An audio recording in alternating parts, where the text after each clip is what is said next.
Sachin Tendulkar retire ஆனதுக்கப்புறம் தோனி வந்தார், கோலி வந்தாருங்கிற மாதிரி பத்திரிகை துறையில் சோ ராமசாமி அவர்களைப் போல தைரியமாக விவரமாக ரங்கராஜ் பாண்டே நடுநிலைமைனா எங்கேயும் இல்லாமல் இருக்கிறதில்ல, நியாயத்தின் பக்கமாக இருப்பது அப்படிங்கிறத ஒரு உதாரணமாக காமிச்சுருக்கார். அவர் சின்ன கேள்வி ஒன்று கேட்கணும்.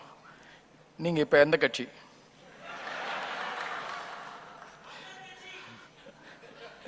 யோகி பாபுவோட அதிகமான படத்தில் நடிக்கிறீங்களா? உண்மையா? ஸோ இன்னொரு முறை அவரை கரகோஷத்தோட வரவேற்போம். பாண்டிகிட்ட 2-3 கேள்வி கேட்கறதா இருந்தது. அவர் வந்து தப்பிச்சுட்டு உட்காந்துருக்காரு. சினிமாவில் நடிச்சுட்டு இருக்காரு. இப்போ 7 படத்தில் நடிச்சுட்டு இருக்காருன்னு பார்த்தோம். அவர்கிட்ட நீங்க உங்ககிட்ட யாராவது நீங்க ஆங்கிரி யங் மேன் அப்படின்னு சொல்லியிருக்காங்களா? வருது. நான் கேள்வி கொடுக்கறதுக்குள்ள மைக் வரும். சார் மைக் ஒன்று கொடுத்துருங்க சார் அவருக்கு. ஏன்னா நீங்க எடுக்கிற இன்டர்வியூவா இருக்கட்டும், நீங்க அட்டென்ட் பண்ற இன்டர்வியூவா இருக்கட்டும், ஒரே டமால் டுமேல், ஒரே கோபம் வச்சு அவனை போச்சு மூஞ்சில குத்துற மாதிரியே பதில் சொல்றீங்களே. உங்களுடைய நகைச்சுவை திறன் பத்தி கொஞ்சம் சொல்லுங்களேன்.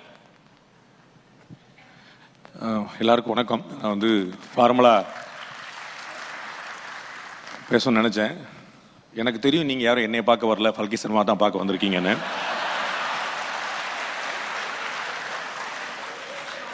எனக்கு அதுல எந்த சர்ப்ரைஸும் இல்லை. நானும் அவங்கள பார்க்க தான் வந்திருக்கிறேன்.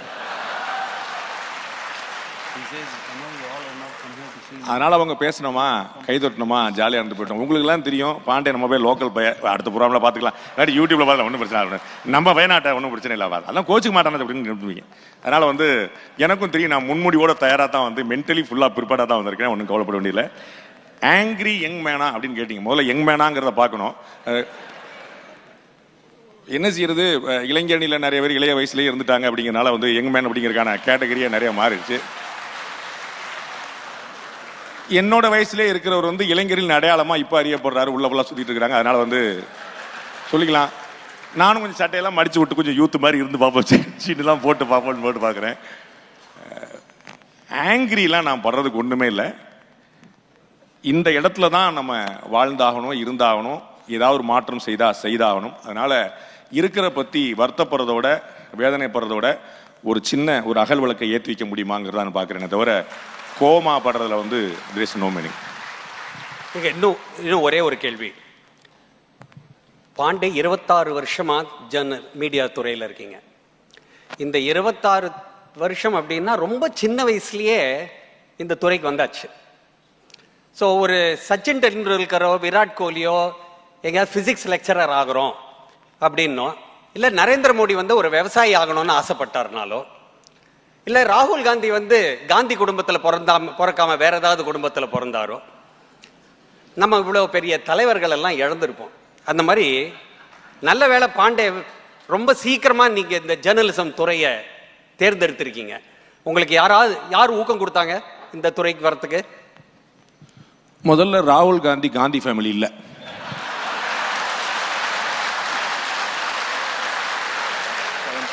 அவருடைய அப்பா ராஜீவ் காந்தி, அவருடைய அப்பா ஃபெரோஸ் காண்டே, அவங்க அம்மா தான் இந்திரா காந்தி. நம்ம வந்து அப்பா வழியில் தான் நம்ம வந்து கணக்கில் எடுத்துக்கிடுவோம். அதனால வந்து மகாத்மா காந்திக்கும் ராகுல் காந்திக்கும் எந்த தொடர்பும் இருக்கிறதா நான் அறியல.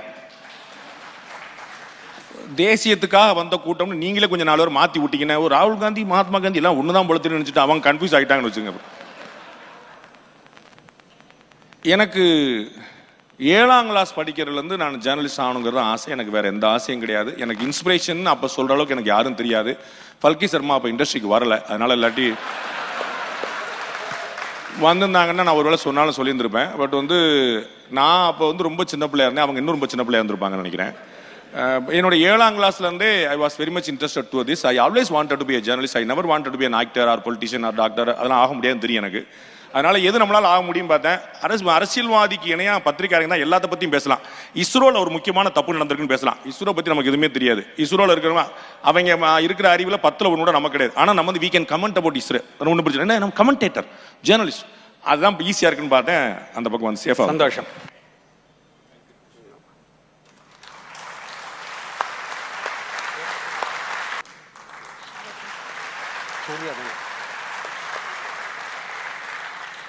இன்னொரு சின்ன சர்ப்ரைஸ் பாண்டே சார். சூர்யான்னு உங்க ரொம்ப ஒரு ஆர்டிஸ்ட் உங்களை வந்து ஒரு படமா வரைஞ்சிருக்காரு. அது உங்ககிட்ட கொடுக்கணும்னு ஆசைப்படுறாரு. நீங்களே கொடுத்துருங்க.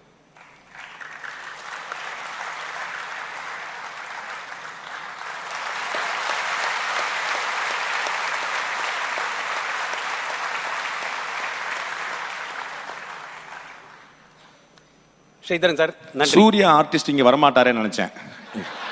இவர் வேற சூர்யா, வேற ஆர்டிஸ்ட். பிராமின்ஸை பத்தி ரொம்ப வருத்தப்பட்டு பேசினாரு சுவாமி.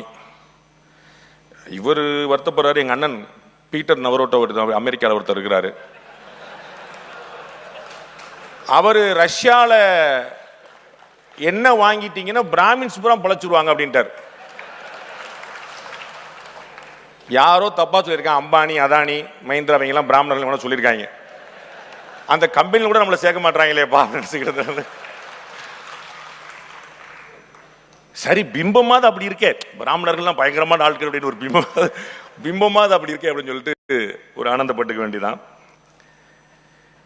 பிராமணர்கள் வந்து பெரிய பிசினஸ் மேக்னமா இல்லை, நம்ம ஊர்ல இருக்கக்கூடிய டிவிஎஸ் மாதிரியான சிலர் தவிர.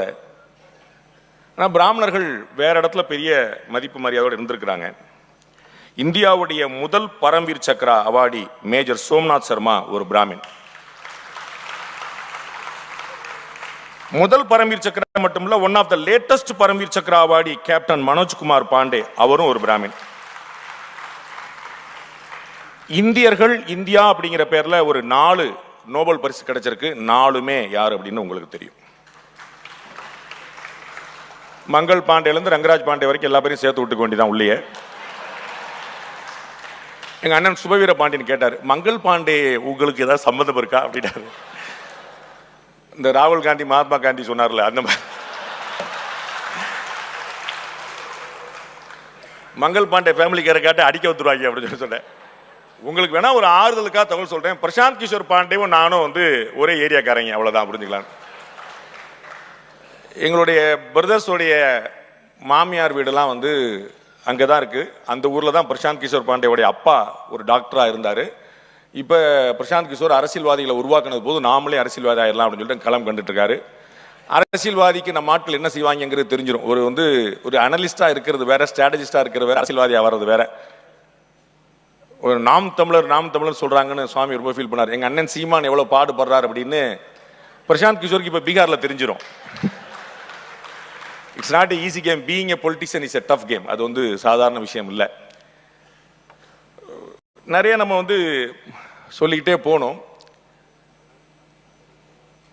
தொலைநோக்கு பார்வை இங்க வந்து தேவைப்படுது. India, I mean Tamil Nadu and Bharatam அப்படிங்கிற பத்தின ஒரு பார்வை அவங்க கேட்டிருக்கிறாங்க.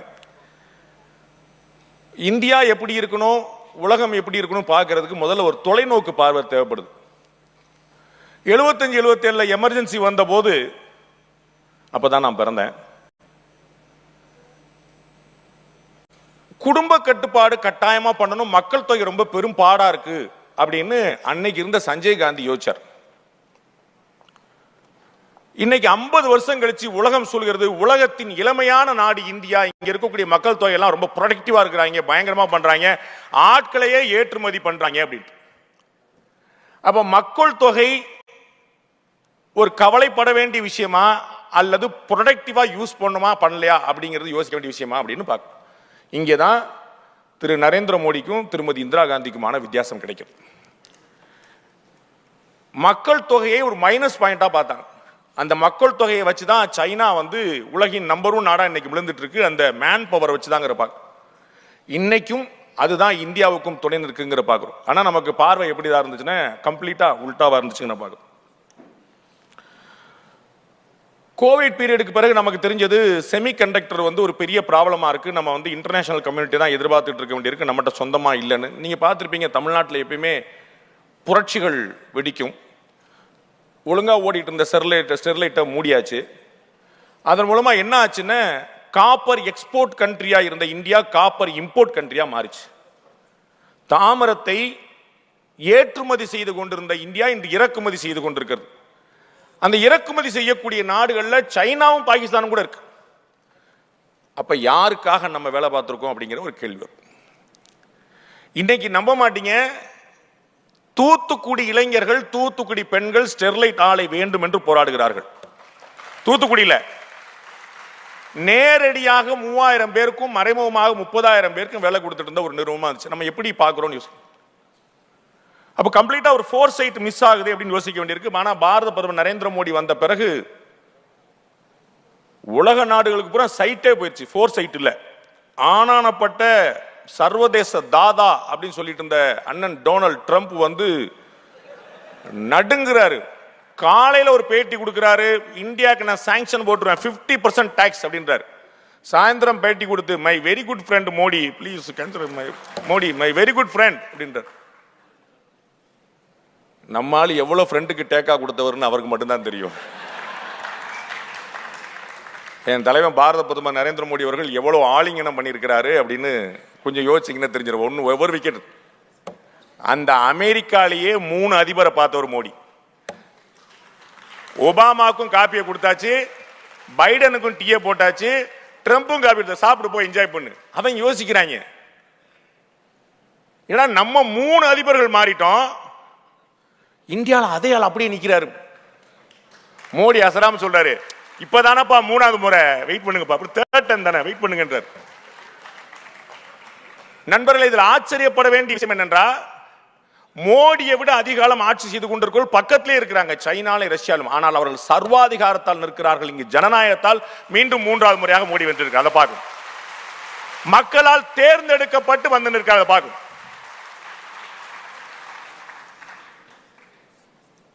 அப்ப இந்த தொலைநோக்கு பார்வை கொண்ட ஒரு தலைவன் கிடைத்தால் இந்தியா கொண்டாடுகிறது. பிரச்சனை மக்கள்கிட்ட இல்ல. இந்த நிகழ்ச்சியுடைய ஆர்கனைசர்ஸ் உட்பட அத்தனை பேருமே கவலைப்படுவாங்க, மக்கள் இப்படி ஆயிட்டாங்களே, மக்கள் இப்படி ஆயிட்டாங்க. தலைவர்களுக்கு தான் பற்றாக்குறை, மக்களுக்கு பற்றாக்குறையே இல்லை. நல்ல தலைவன், தகுதியோட தலைவன், தலை நிமிர்ந்து தைரியமா வந்து நின்று நான் இருக்கிறேன்னு சொன்னா அவன் பின்னாடி இந்தியா காத்திருக்கு எப்பயுமே. இவங்க திடீர்னு கூட்டணி மாத்திட்டு நம்ம சரியில்லை நம்ம சரியில்லைன்னு சொல்லிட்டு இருக்கிறாங்க.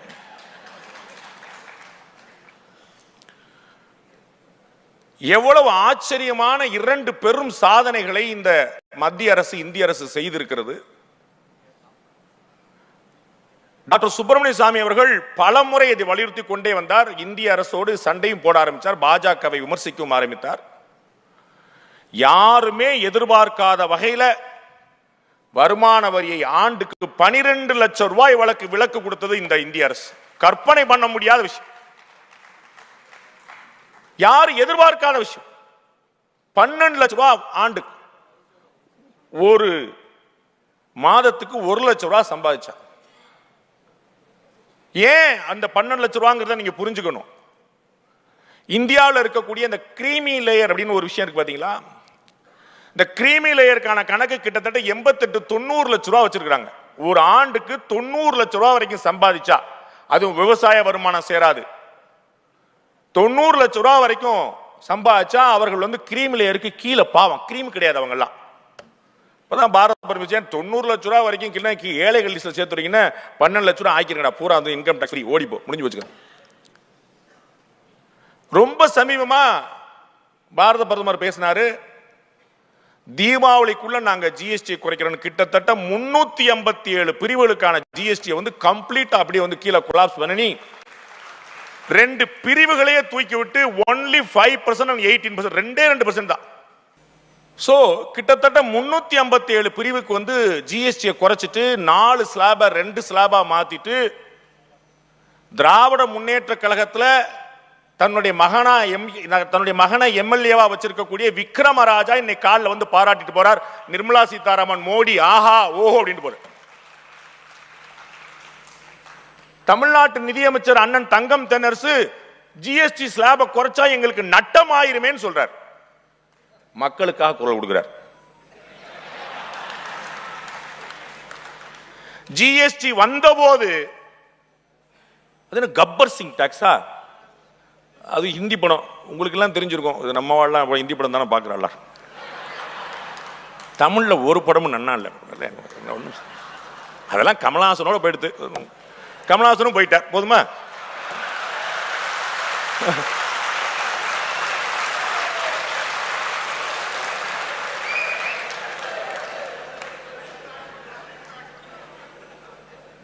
விக்ரம் படம் நீங்களா ப்ரொடியூஸ் பண்ணீங்க? அப்புறம் அண்ணன் தங்கம் தென்னரசு அவர்கள் வருமானம் போயிரும் அப்படின்றார். கேரளா கம்யூனிஸ்ட் அரசு 20,000 கோடி ரூபாய் நட்டம் ஆயிரும்ன்றாங்க. நேத்து வரைக்கும் ஜிஎஸ்டி வந்தா மாநில உரிமைகள் போயிரும்ன்றாங்க. இப்ப ஜிஎஸ்டி குறைச்சோனே மாநில வருமானம் போயிரும்ன்றாங்க. Just imagine. இதைத்தான் தொலைநோக்கு பார்வை என்று சொல்கிறேன். நாளை என்ன நடக்க போகிறது என்பதை நேற்றே கண்டுபிடித்து வைக்கக்கூடிய மாபெரும் மனிதராக பாரத பிரதமர் இருக்கிறாங்க. உங்களுக்கு கொஞ்சம் ஓவரா ஜால்ரா போடுற மாதிரி இருக்கும். பிஜேபியில் கூட யாரும் இவ்வளவு ட்ரை பண்ணலையே, பாண்டே பின்றானேங்கிற மாதிரி இருக்கும். மகாத்மா காந்திக்கு அடுத்து எல்லா விஷயங்களையும் மக்கள் மூவ்மெண்டாக, பீப்புள் மூவ்மெண்டாக மாத்துறது பாரத பிரதமர் நரேந்திர மோடி மட்டும்தான்.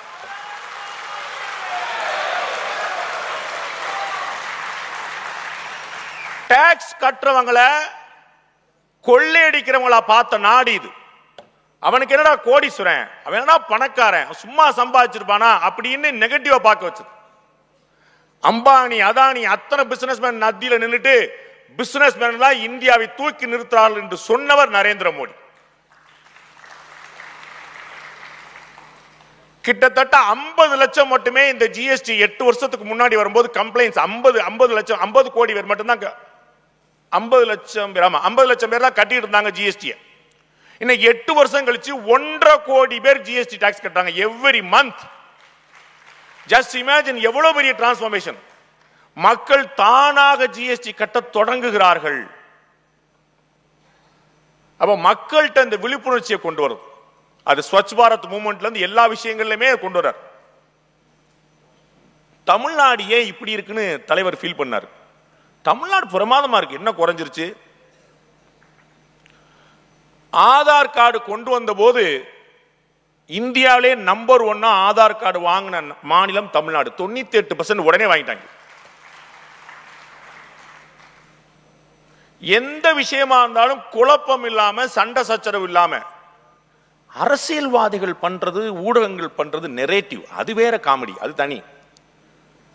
மக்கள் அதுக்கெல்லாம் ஆசை இல்லை. அவங்க மாட்டு அவங்க வேலையை பார்த்துருக்காங்க. அவங்களுக்கு ஸ்மூத்தா வேணும், அவ்வளவுதான். எந்த பஞ்சாயத்தும் இல்லாம அவங்களுக்கு வந்து இருக்கணும், அவ்வளவுதான். அது என்ன சொன்னாலும் கேட்டாங்க, நின்னா நிக்க போறாங்க, வானா வர போறாங்க, அதுல இருந்து ஒன்றும் பிரச்சனை கிடையாது. அப்ப இந்த ஜிஎஸ்டி மாதிரியான விஷயங்கள், இந்த இன்கம் டாக்ஸ் மாதிரியான விஷயங்கள் எவ்வளவு பெரிய விஷயங்களை நாளைக்கு கொண்டு வர போகிறது அப்படின்னு எவ்ரி மந்த் கிட்டத்தட்ட 1.25 லட்சம் கோடி ரூபாய் வருமானம் ஜிஎஸ்டில. எவ்ரி மந்த் 1.25 லட்சம் கோடி. அப்ப என்னன்னா, சொந்த காலில் இந்தியாவை நிறுத்துறதுக்கான ஒரு முயற்சி. அண்டை நாடுகளையும் அந்நிய நாடுகளையும் கடன் கொடுத்து மிரட்ட பார்க்கிறது சீனா, மானியம் கொடுத்து நட்பு பாராட்டுகிறது இந்தியா.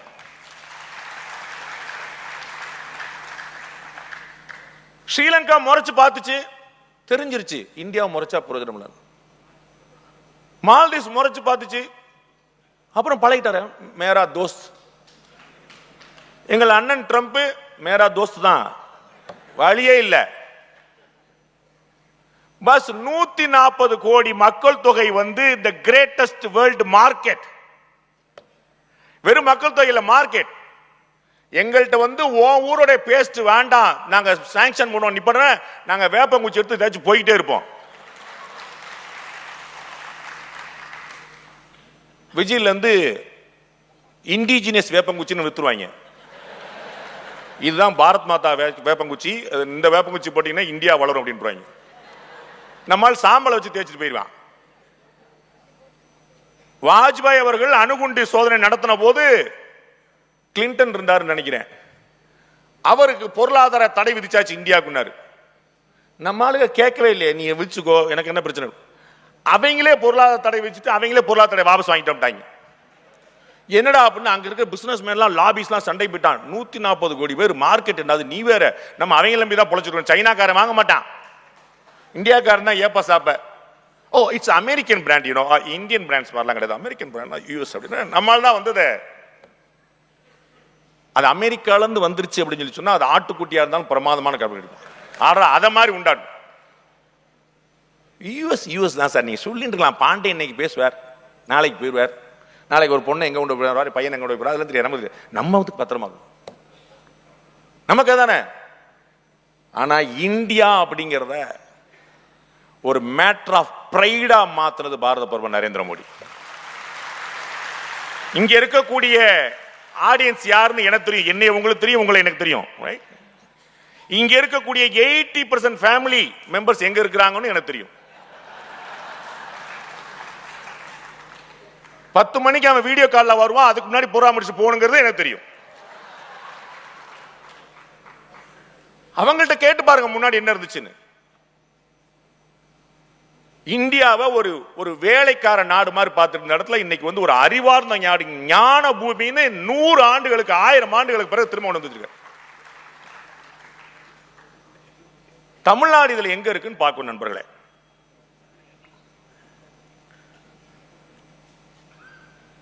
ஒரு அதிமுக ஆட்சி முடியக்கூடிய தருவாயில சென்னை சேலத்துக்கு ஒரு 10 வழி சாலை போடலாம் அப்படின்னா யாருமே கேட்காத கேள்வி எங்க அண்ணன் சீமான் கேட்டார்.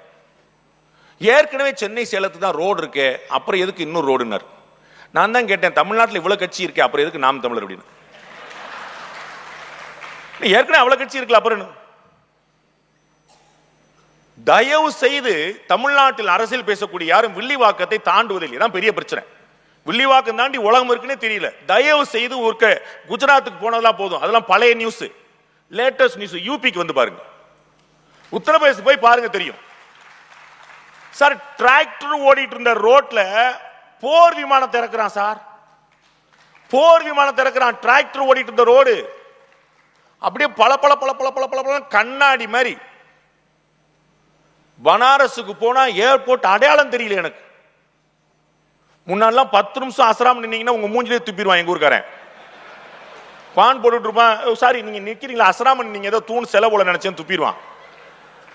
இப்ப அப்படி வச்சிருக்காங்க, அப்படி வச்சிருக்காங்க, போட்டி போட்டி ஏறுது.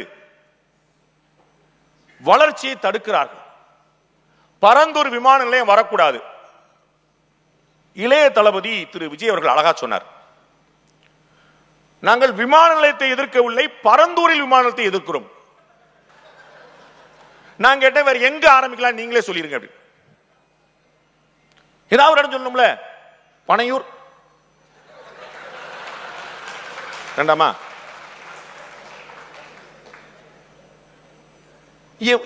புரியவே இல்லை. ஹைதராபாத் போய் பாருங்க, பெங்களூர் போய் பாருங்க, எவ்வளவு ரோடு எடுத்திருப்பாங்க, எவ்வளவு இடம் எடுத்திருப்பாங்க.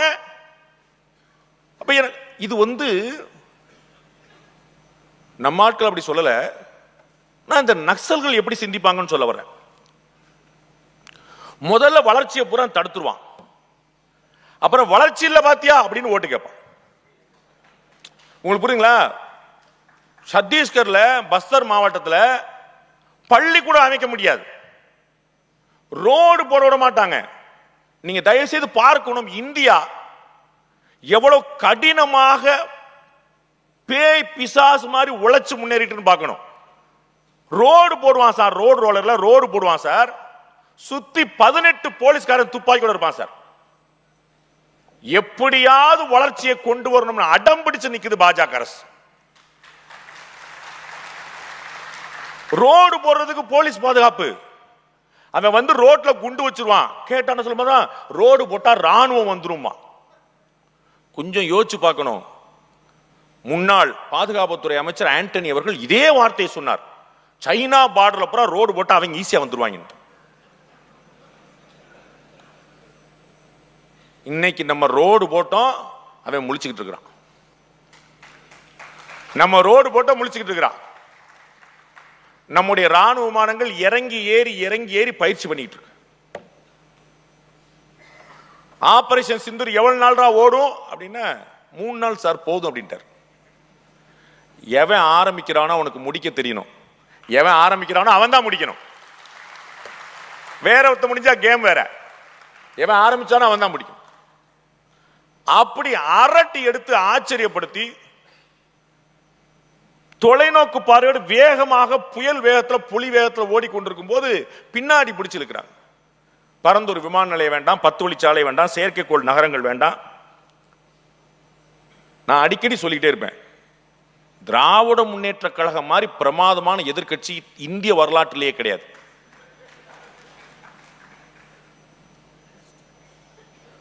திமுக எதிர்க்கட்சியா இருக்கும் போது அவங்கள மாதிரி பியூட்டிஃபுல்லான பாலிடிக்ஸ் வேற யாராலும் பண்ண முடியாது.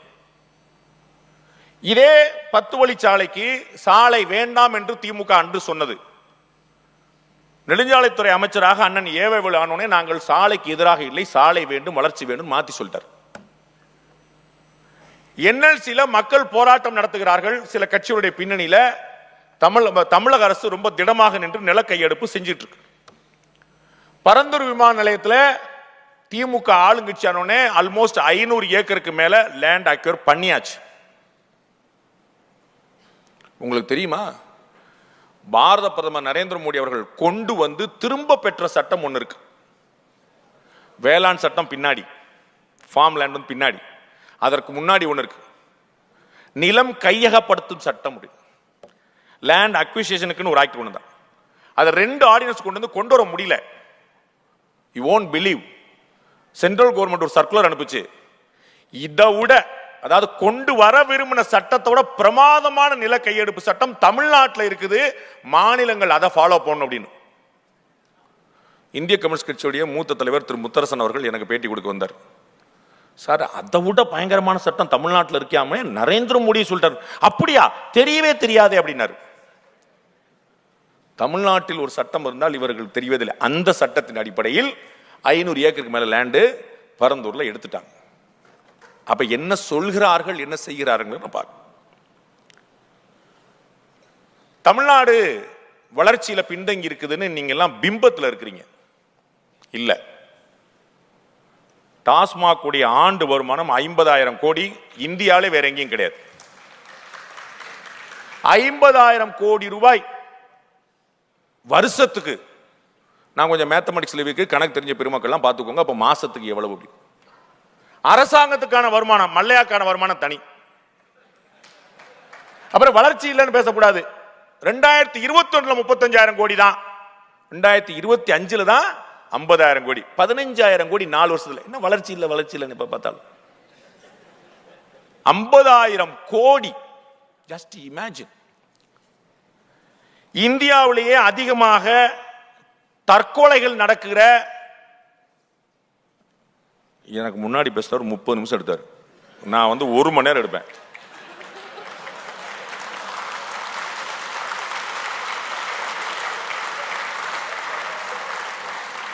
இந்தியாவிலேயே தற்கொலைகள் அதிகம் நடக்கிற 2வது மாநிலம். ஒரு ஆண்டுக்கு 20,000 பேர் தமிழ்நாட்டில் தற்கொலை செய்து இறக்கிறார்கள். அப்படியே கழிச்சு மாசத்துக்கு வாரத்துக்கு நாள் குடிச்சீங்கன்னா 1 மணி நேரத்துக்கு 2 பேர், நம்ம பேசிக்கிட்டு நடுவில் 4 பேர் தமிழ்நாட்டில் தற்கொலை பண்ணி செத்து போயிட்டான். இந்த மீட்டிங் ஆரம்பிச்சு முடியறதுக்குள்ள 6 பேர் செத்து போயிடும் தமிழ்நாட்டில் தற்கொலை பண்ணி.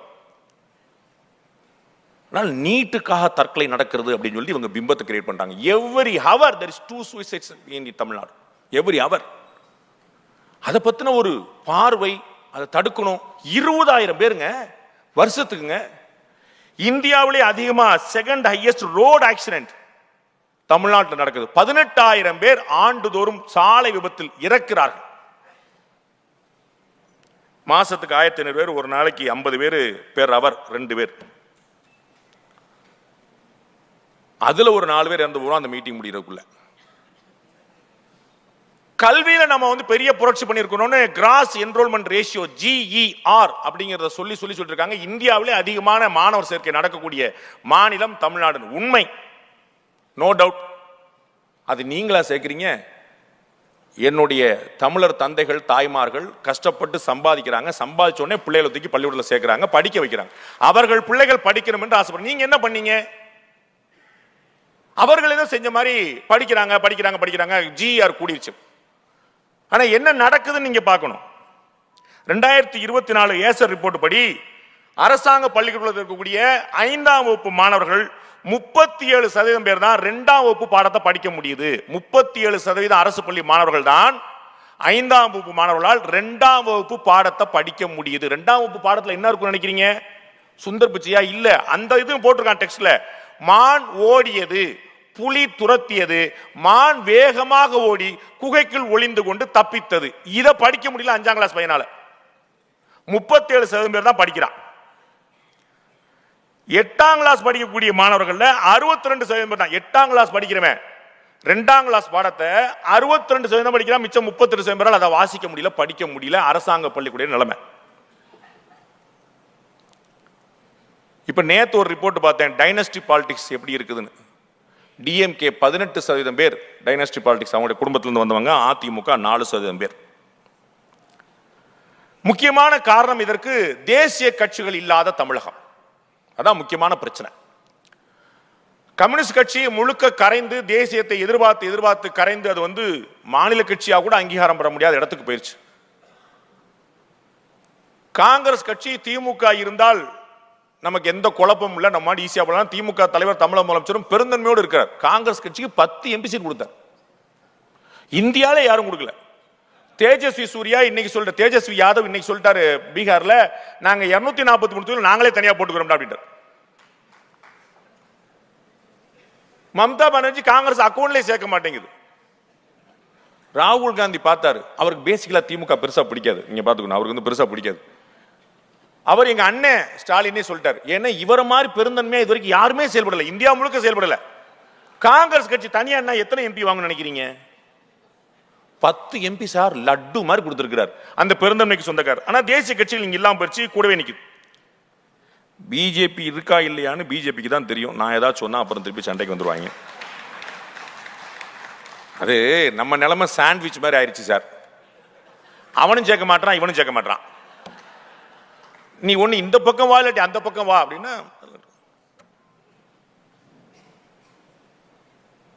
ஏன் இளைஞர்கள் மாற்றத்தை தேடுகிறார்கள் அப்படின்னு ஏன் புரிஞ்சுக்க மாட்டேன்றீங்க? இப்ப இருக்கிற கட்சி சரியில்லைங்கிறதான பிரச்சனை. அதான மக்களுடைய சிந்தனையா இருக்குது. எதனால பிஜேபி வேகமாக வளர்ந்தது, எதனால நாம் தமிழர் 8% பெற்றது, எதனால இன்னைக்கு வந்து விஜய் பின்னாடி தமிழக இளைஞர்கள் அவ்வளவு பேர் நிக்கிறாங்க? அப்ப யோசிக்க வேண்டாமா? Instead of blaming the public, இந்த கூட்டத்துடைய சராசரி வயசு 50. இங்க கூடியிருக்கக்கூடிய சராசரி வயசு 50. நேத்து திருச்சியிலையும் அரியலூர்லையும் குன்னூர்லையும் குன்னத்திலையும் கூடின சராசரி 25. ஜஸ்ட் யோசிங்க. அப்ப அடுத்த தலைமுறை என்ன விரும்புகிறது அப்படிங்கிற பார்க்காம, அவர்களுக்கு என்ன மாதிரி சொன்னா புரியும் அப்படிங்கிற யோசிக்காம, நாம ஏதோ தனியா வண்டி ஓட்டிட்டு இருக்கிறோம். இந்தியாவிலேயே நான் எங்கேயுமே பார்த்தது இல்லைங்க இந்த மாதிரி திரையுலகத்தை நடிகர்களை நம்பி வந்து ஒட்டுமொத்தமா அடமான வச்ச மாதிரி நிக்கிறது வந்து வேற எந்த ஸ்டேஜ்ல. கர்நாடகால நான் பார்க்கல, கேரளால பார்க்கல, ஆந்திரால பார்க்கல. என்டி ராமாராவோட முடிச்சிட்டாங்க அங்க.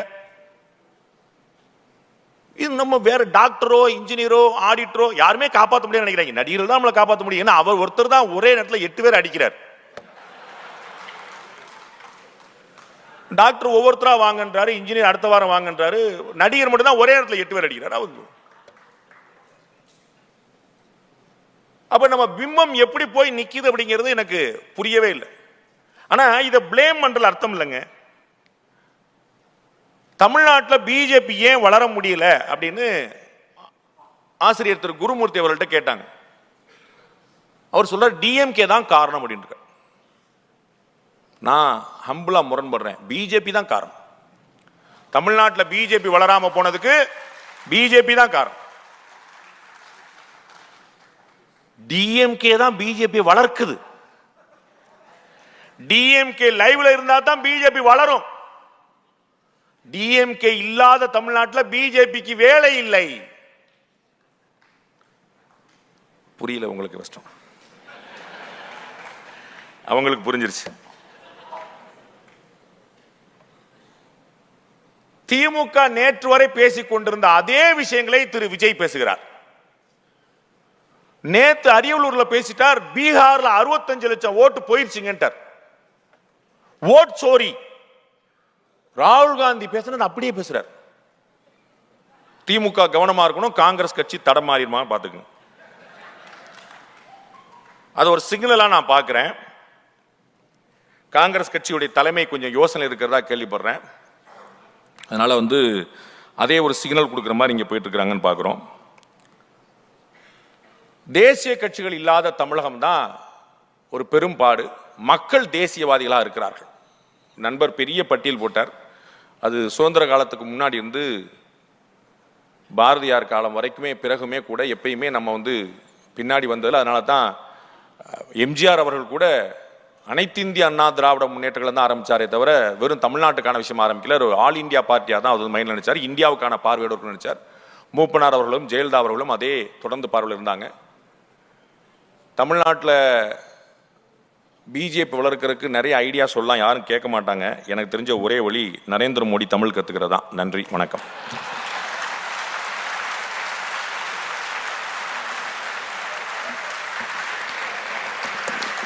Wow.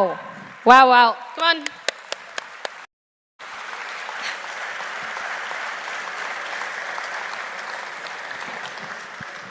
Thank you, Sri Rangaraji. As always, very essential points, very up-to-date points, delivered with super sharp wit.